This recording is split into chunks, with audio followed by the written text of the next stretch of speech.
Let's kick it off.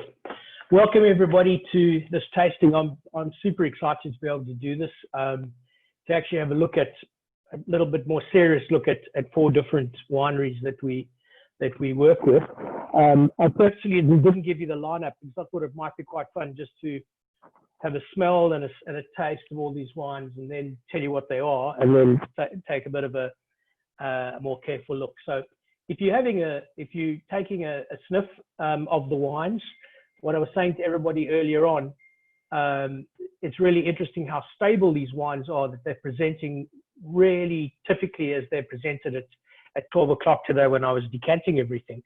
So traces to look for when you nosing these wines. The Donatella Cinelli Riserva classically is all about violets, blueberry parfait, definitely that purple flower and purple fruit spectrum. It also it's also a gentler, more nuanced kind of wine in comparison to the others. The Capanna, it's so interesting because there seems to be this house style in the nose of all the Capannas of sort of crushed rock or slate. There's almost like a dustiness in the nose, and then it's the herb spectrum is way more about dried green herbs than fresh. So you're definitely getting that kind of a component. Also some leathery, smoky, tarry kind of elements to it. The Uccelliera is going to probably give you more of the balsamic, the mulberry, brambles kind of components. It's definitely something that seems to be a house style and goes all the way from the Reservas all the way down to the Rapace. It definitely has that component in all of it. And the Poggio, the Poggio, by far and away the most expensive of everything at today. The one thing it's going to show you is a quietness. There's just this kind of calm and peace about it. It's giving you a lot of chestnuts, hazelnuts, that kind of component. But the overall impression that you'll get just from the nose before you even taste anything is it'll actually come across as a cooler, calmer expression. So to summarize, Capanna probably a little bit more gritty, more rustic. Uccelliera more the balsamics. Donatella Cinelli more about violets and purple fruits, and the Poggio very much an expression of sort of nuts.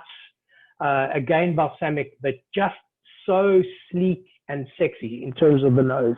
It's really, really beguiling. It's very clearly a step above the other 3 when you're talking about the phenolics of it.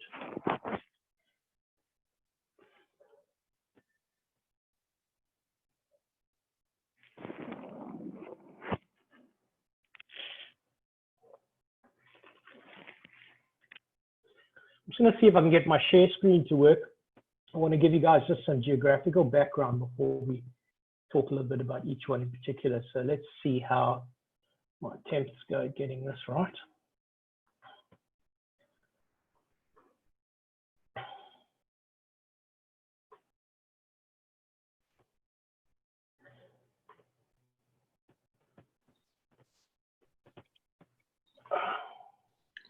Hey Rob, are we doing these blind, are we?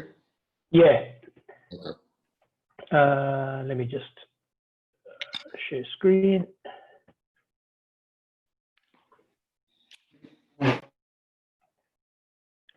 Oh shit, looks like I've got it to work. That's fantastic. Oh,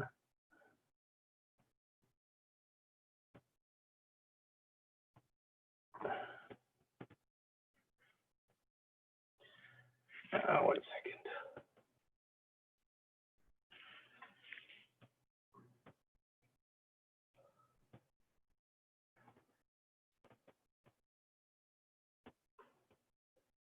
Right, so can anyone see that Tuscany, the map now? Yeah, no, maybe. Can someone yell out and just say that you can see it? Yep. Okay, all right, great. Okay, so just in terms of some perspective, this is Tuscany. And Livorno is where all the wine that we get actually leaves to come to Singapore. That's the port of Livorno over there. Chianti, remember some of you guys might have been with the Bibi Grapes tasting in that bowl overlooking Florence. This is Chianti Classico over here, and this is Montlcino down the bottom. It's some 2,000 hectares of vines, which in context is not a hell of a lot of vine vineyard. They make all the wine from Brunello di Montalcino is 100% Sangiovese. It's what they define as a more sophisticated version or sophisticated clone of Sangiovese if you're comparing it to Brunello. Very often people will say, you know, how do we actually classify the differences between Brunello and Brunello Riserva? And it really just comes down to these very small nuances. The Brunello is 5 years of aging minimum, 2 years minimum in oak, and 4 months in bottle. The Reservas require an extra year, so 6 years of aging, 2 years minimum in oak, and 6 months in the bottle.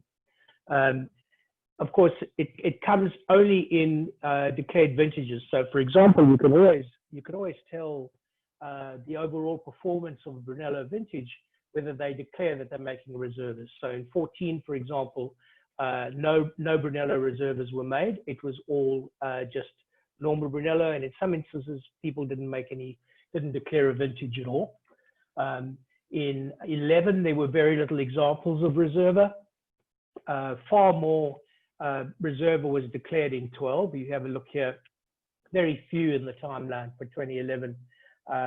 Certainly 2012 was far better than 2011.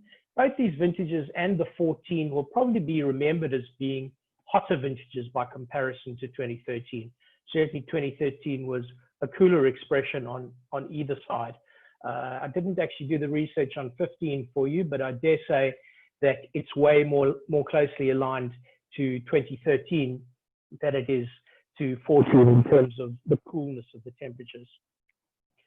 So just having a look at our 4 wineries, please forgive the ham-fisted arrows, but that's basically where they sit. So Col d'Orcia is the highest altitude at 450 meters over here. Donatella Cinelli is the lowest altitude at about 204 meters. And Uccelliera is around about 250. And Capanna has vineyards from 250 to 300. I guess the basic rule of thumb is the higher you go in terms of altitude, the bigger the extreme between day and night, and Sangiovese likes that, similar to Burgundy, Pinot. The flatter you are in terms of where Donatella Cinelli is, the warmer it's going to be and less expressive of vintage as a rule. So any thoughts from anybody? I haven't told you the wines, Lihao. We're just having a sniff to figure out which ones we like the most, and then I'll let you know what they are. So any of these wines stand out as different from the others? Is there any feeling from anybody here that something's showing more or less than any of the others? Number 4 is very confusing nose. It's very almost like herbs, almost like Italian herbs, garlic. It's very confusing. Yeah, it's you're going to find that evolves. That particular wine is going to evolve over the next 45 minutes that we're tasting it as it's starting to unfurl. It's distinctive in terms of the fact that it has a multitude of layers that will just slowly unwind. You might also note there's a trademark in that wine of a phenomenal sleekness. And I think that follows through in this entire vintage, this notion of sleek, highly refined wines. You know, if you drank a lot of the 12s, you'd see something that's more blocky and more chunky and more aggressive. This is definitely a different kind of wine relative to the previous couple of years in Brunello. A lot of the guys are aligning 2013 with the quality of 2010, which is probably going to be the end of me in terms of my most favorite vintage out of Brunello. I don't think it's the same. I think it's tracking in the same direction. It's showing that personality of sleekness. It's taking longer to unfurl than what I remember of the 10s. Any favorites here? Did you guys pick up the purple fruit, the violet component that seems to show really strongly in the Donatella, the Cinelli? I thought that was number one, but that's probably dangerous to I've Yeah. got one as well, but if someone else is putting itself out there, I'll follow. And is there one that shows of a lesser quality in terms of horses for courses, but the Uccelliera here tonight is a non-reserva, right? Is there a wine here that you feel distinctively less quality-wise than the other three? Two. Two? I'll shut up now because I probably got all three of them wrong. All right, let's get votes for the favorite one before I show you what they all are. Votes for number one as the favorite? None? Okay, number two? I can't. One is my favorite. One's your favorite, so you've got one vote for one. Okay. None for two? I like two. I hope it is Two? the cheapest. Okay. I like number two, Rob. Okay. Lovely. Any more for two? No. Number three? Yeah, 3 for me. 3 for you. And number four? Yeah, number 4 for me. Number four. Number 4 for me. All right. I think they are quite different, each of them. And Yes, the uniqueness of it is hard to choose. It's Yeah, like depends what I like and the mood of the day. Yeah, I agree with you.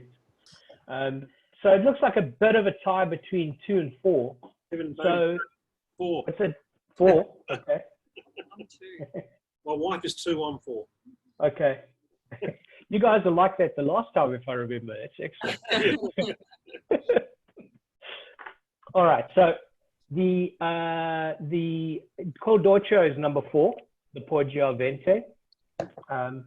Number 3 is the Uccelliera.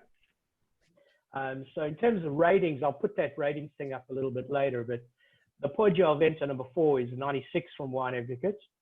Number 3 is Uccelliera, which is 94 from Wine Advocate, at a significant haircut lower than the price of the others. Number 2 is the Donatella Cinelli. That's the one that's the lowest altitude, the 200-meter altitude. And number 1 is the Capanna Riserva, which is about 250 to 300 meters. So, you know, I hate to labor the whole ratings thing, but it's super interesting to see the Donatella, which is 94, the same rating, that's number 2, the same rating as Uccelliera number 3, but a fair price difference, about a 15 to 20% price difference between the two. I think that I probably default to number 2 in preference to 1 and 3. I really like that soft purple fruit component. Maybe I'm trying to think of a powdery. I can't think of it. Maybe grandma's kind of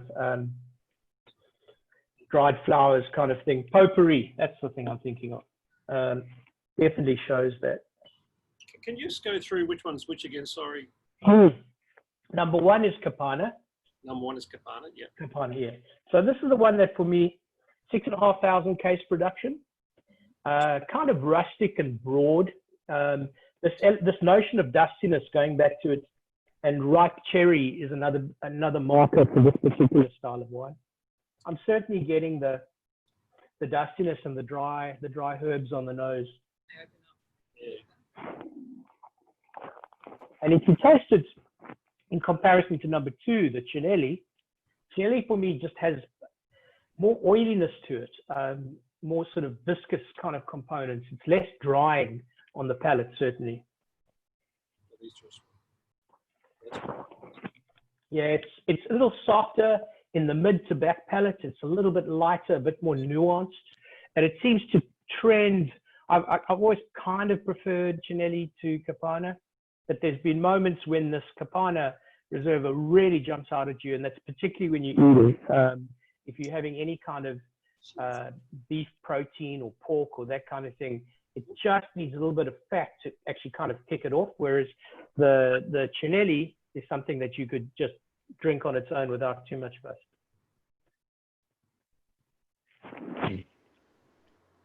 Yeah, there's that lightness and depthness. It's interesting to know that wine enthusiasts put this in the top 5 top Brunellos for 2013. And these kind of lists, it's easy for me as a marketer to take advantage of them, but I'm sure they're not tasting everything, and everything tastes different on different days. But certainly that's a significant achievement. The other interesting thing about Cinelli as a label is it's all female run. I don't think it ended up being a big feminist thing. I think it was just the mom had a whole lot of daughters and they kind of just stuck to what works. But certainly if you see the lineup of the people at the winery, it's all women. There's not even blokes in the fields, which is excellent. And it's also interesting to note when you go to Vento, it's one of the more organized places that you'll go and taste when you're tasting all the wineries and the various stalls. Everything's structured and sorted out and to the point, and they've got notes and they're ready to go. We're actually doing a more intensive look at Cinelli in October after the harvest. Things are getting a little crazy in Europe, so for the next few weeks, most of the tastings we're going to do out of the Northern Hemisphere, you're going to have to put up with me, unfortunately, because they're all too busy. There's none of that. If you compare the Capanna to the Cinelli, there's none of that dry herb thing, and it's by no means a bad comparison, but they're definitely, at the point somebody made earlier, all these wines have got really classic personalities, and certainly 1 and 2 are miles apart from each other in terms of style. It's really interesting that, the Cinelli being about 100 meters lower sea level wise than Capanna, I would have actually, tasting these blind, I would have thought it's the reverse. I'd actually call the Cinelli as being a higher altitude example of the Sangiovese. So, Uccelliera, number 3, certainly more licorice and balsamic now. 250 meters.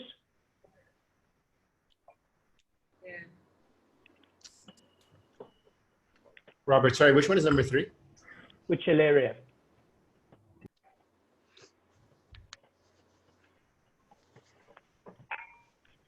I think it's holding its own really, really well. That's nice, but much less depth than the other ones. Yes. Correct. Exactly. Yeah. It's the depth that kind of sets it apart, right? I'd even say it's not as complex. It seems like a simpler wine. What I'm trying to say there, but it doesn't. Maybe it's the depth thing I was talking about. Yeah. Easy drinking though. Beautiful.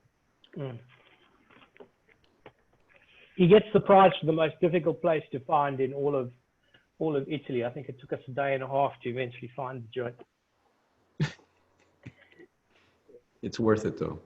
Oh yeah, it's awesome. He also doesn't speak a word of English, so he's just hired a marketing person. So she'll be doing the talking when we do the tasting in a few weeks' time of all the Uccelliera stuff. The point you make, Dave, on the depth is exactly right. Just slightly less complex than the others. So the Poggio Vento at the end,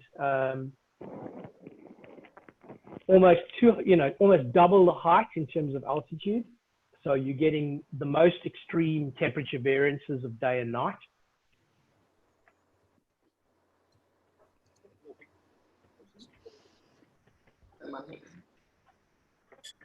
I'm just going to reply to the question. Someone wants the wines in writing, so let me just do that quickly for you. 1, Capanna. 2, Cinelli. 3, Uccelliera. It's a miracle I'm spelling these right. 4, Poggio. Oh, it's called Oreo. We'll live with that. for me, in the palate of the Cordocchio, there's a lot more broadness. There's this, I can't remember which winemaker it was in the last few months that speaks in terms of dimension in the palate. And many wines just seem, the point he was making, many wines are quite linear, whereas the Cordocchio definitely has this luscious, broad mid palate, which is really cool. Russell, I'd say the Dorcio is probably the most traditional style. The question was, which is the most traditional style of the four? I'd say that's probably it. The general consensus from most of the wine critics is that 13 is a classic year, the same way that 2010 is a classic year. And they often say that 2013, if you're super serious about old school Brunellos, in the 70s and 80s, there were some amazing years, which I have been not fortunate enough to get my muddy paws on.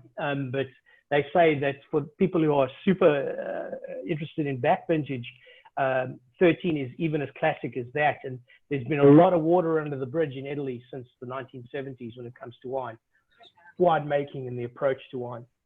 Yeah. I think one of the things I really love about number 4, the Dorcio, is there's a certain moderate kind of character to it. It's not sticking out in any way. It's really nuanced and quiet. I think that's the overall thing. And that was the impression I had right in the beginning when I was decanting earlier today for everyone, was this notion of quietness and elegance and poise to the wine. It certainly is showing really, really clearly here. It's also interesting to note how it's unfolding now and unwheeled and opening up. Yeah, Rob, the Uccelliera, the only reason we couldn't show the Riserva is it hadn't been released yet. So we had the 12, which is much more expensive than all the other ones, but it just didn't make sense to put the 12 Riserva in with the 13s. So I think we're getting the 13 Riserva in the next shipment, right? So we'll have it. As soon as it's available, we'll take it. He still hasn't bottled it. Oh, okay. Of course, it's the extra year. The one advantage you guys had when we visited Cortonese at Uccelliera is that unfortunately I do speak Italian, and I got berated for an hour by this guy. And he is insane. He spent too much time in the sun. The man is insane. So I'm glad he's got a new interpreter. Yeah, no, she's quite cool. She's very much a marketing person, and she's handling him really well. And she's new on the block. I'm not sure how long she'll last, because that guy scares me. I'm telling you. He's insane. He's insane. So he's about 7 foot tall, and I, of course, being the marketing side of the business, start talk about ratings. Well, the guy really went off. He's through the roof.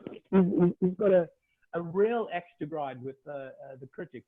Everything was going fine when we said we were about to leave. You asked another question and then pushed me in front of him. 45 minutes later, we actually left. That's partnership. That's good partnership. Well, we just, my wife and I have been amazed at how they've all opened up. And Triple One has become really quite plummy, quite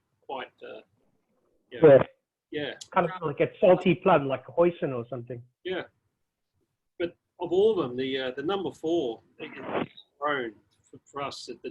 It's grown in depth as it's been sitting on our balcony here. Yeah, the class in that wine is really amazing. It's really glorious. I wonder how much of that is attributable to that huge altitude difference. You know, he's just, I mean, the high point, isn't it? That's right. Yeah, it's super high, 450 meters. Wow. So it's easily 200 meters higher than any of the others. But trust the count to bring in a winner like this. It's fantastic. You get the sense, you know, when you go to Poggio, that writing a check for the best oak is not going to keep him up at night.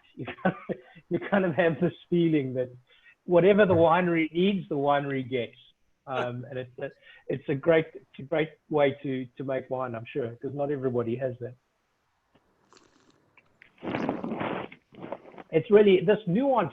the lightness in the Caldoccio is so fantastic. This kind of, I can only describe it as elevation. It just has this broad height to it in the palate, which is but it's got layers.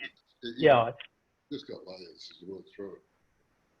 and that beautiful balsamic, which really only usually comes, I think the one label that I always, well, there's two that I always think of in terms of the balsamic component is Biondi Santi and Macchiole, and they really only start to show that in 10 years of cellaring, but this is already showing it here. That beautiful, in a year or two, it's going to just get that depth and the sheen to it. It's going to be amazing. Really, really beautiful. Just probably a question about the wine, but about the regions themselves, because Yeah, I'm quite new to the Italian regions. So, and that map is very useful, actually. So, you're saying about the Sangiovese and the different clones. yeah. Do you mind just going into that a little bit more? So, when you say that it's a different cut of like the different clone? Yeah, I mean, Grant, it's really interesting because it's always something that's kind of niggled me, and it's only as a result of getting ready for this tasting that I actually burrowed down and found the material on it, and it came from Wine Folly. I think they're in the US, and what I was trying to discover was how to, aside from terroir, what defines the difference between Chianti and Brunello, and it really is on a molecular biological level a different strain to the normal Sangiovese, hence the name Sangiovese Grosso, which I didn't realize until very recently. I really thought it was just the same grape. I had no idea. Yeah, and it always befuddled me because Chianti Brunello are so completely different in flavor profile. There's never a simile between the two for so many reasons. And I thought, no, so it kind of settled things for me a little bit. I was really pleased to discover that. This is a real rookie comment, but yeah, it makes me feel like I'm need to eat some sheep's milk cheese or something with it. What, with the Poggio? Yeah. And you know what? That's actually not off the wall because the acids here are quite gentle. So by putting an acidic cheese like that with it would be an awesome match. It'd be fantastic. The Italians would probably roll their eyes and say it's all about the Parmesan, the dried Parmesan. But I get where you're coming from with that because this wine is so silky and evolved. It's really beautiful. But as a food match, that's exactly what would be terrific with it. So beautiful. I'm about to nail the last of number 4.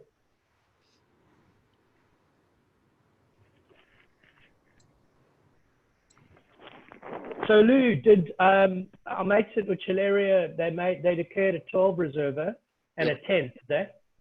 10, 12, they're doing one in 13. Okay. It should be getting bottled now, actually. Once they finish the harvest, which by the way is quite early in Italy this year. Is it so hotter? No, it's just ready. They reckon they've had a really good run. Okay.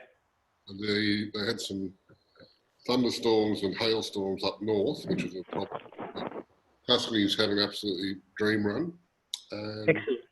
They've just been blessed, right? Apart from 14, which was crappy, and 17, which was hot, but most of them managed it quite well. Everything else. Well, there's always that saying that in a crappy vintage, you're bringing out the best of the winemaker. If you look at the 14 from Uccelliera, it's very, very good because he did 2 green harvests. Because he's mad. He's not commercial. He's mad. So he did 2 green harvests, went out and did something no one else did. And he produced a phenomenal wine in 14, the only one that we actually bought. Yeah. No, they've just been blessed in Tuscany in particular with just almost perfect seasonal weather for the last 8 out of 10 vintages. And I guess moving into subsequent vintages now, as things get warmer and warmer, it's all about the higher altitude's going to have an easier time of it in terms of cropping, in terms of harvest and vintage, etc. Yeah, guess that's- I don't know about you, but 10 years ago when I used to drink Italian wines, I just found them tannic, just overly tannic, right? The tannins would just overwhelm the fruit and be like sucking on a tree trunk. You just go, no, it's too hard, right? Yeah, especially in Chianti. Geez, they were rough and Yeah, ready. they're just really harsh and tannic.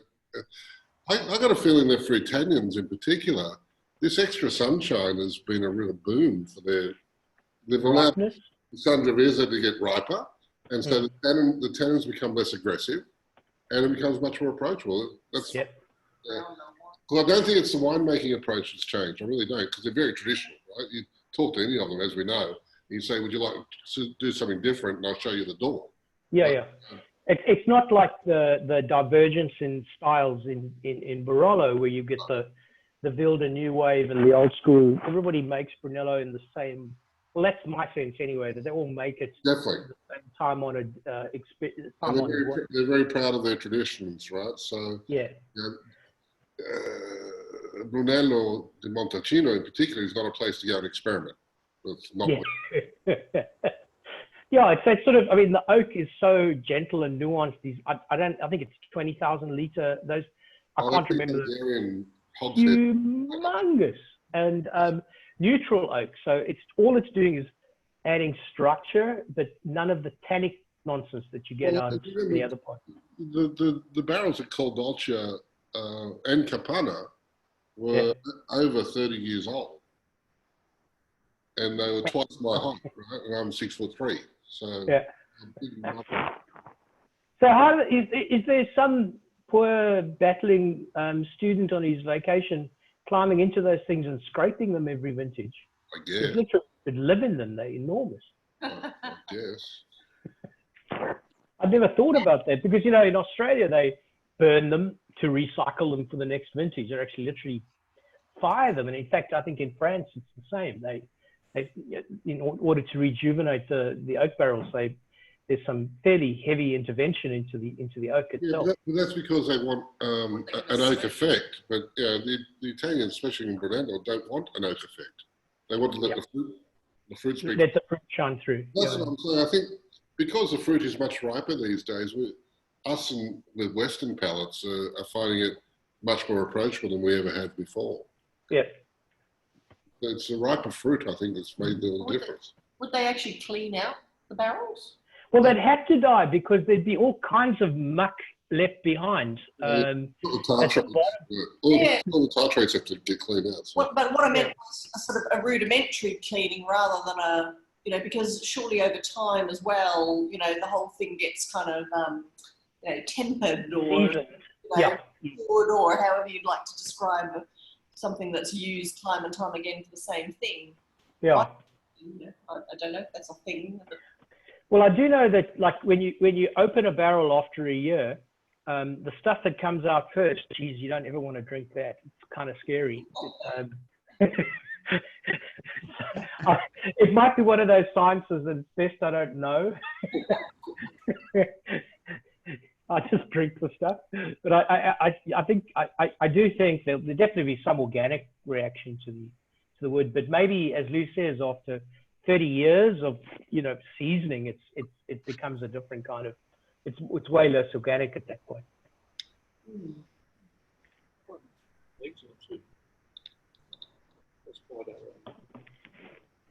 Yeah, I really like Cinelli. I think it's so beautiful. There's that floral character that's number 2. There's that floral component to it that just seems to be a house style and continuously through every vintage seems to show that. There's violets, right? Just violets. There's no other way to describe it. I have to say, I never thought that I could recognize that in a wine, but I did. The only time I've ever noticed violets until I started drinking lots of Italian wine was Shiraz Viognier shows that as a tracer. If they like, so Clonakilla, for example, the Clonakilla Shiraz Viognier will show a little bit of violet, and that's because of the interaction of the Viognier with the Shiraz. But with Cinelli, everything from the Rossa all the way up, it just has that definite. And it's interesting because of all these 4 wineries, it's definitely on a flat certainly from what the research I got today was, it's a flatter area, so probably lot more sort of heat. Although on the website they make quite a big deal about the altitude at 200 being a good thing. Oh, that's right. You weren't there when we went to their vineyard. Yeah. The one thing that was really noticeable was it was actually quite flat, and they had a lot of calcium in their soil. Okay, Yeah. so maybe that's the tracer for it. Because Who had the calcium? Who had calcium? Cinelli. Cinelli, number 3. It was very noticeable. He had white flecks everywhere. It was very noticeable. Silver-free keeps disappearing.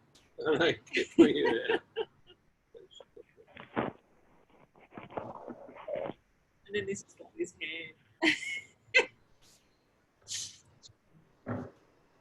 Alexander. Well, guys, I think that takes us to the end of our Thursday night tasting. It's so good to see you all. Thank you for coming. We've got Jeff Grossett on Saturday, which I think is booked out, but we're doing Christy Schultz, in fact, the whole Schultz family next Thursday from Turkey Flat in the Barossa. And then I'm trying to finagle a 2015 Brunello tasting next weekend. So I'll let you know if I manage to get enough wines together, but I'm kind of gagging to taste the Casanova 15 next to whatever other Brunello 15s we've got. So I'll let you know about that if I can line that up. So thanks so much for coming. We'll talk to you soon. Thank Ciao, you. ragazzi. Great lineup. Appreciate it. Thank you. Bye. Thank you. Bye. Bye.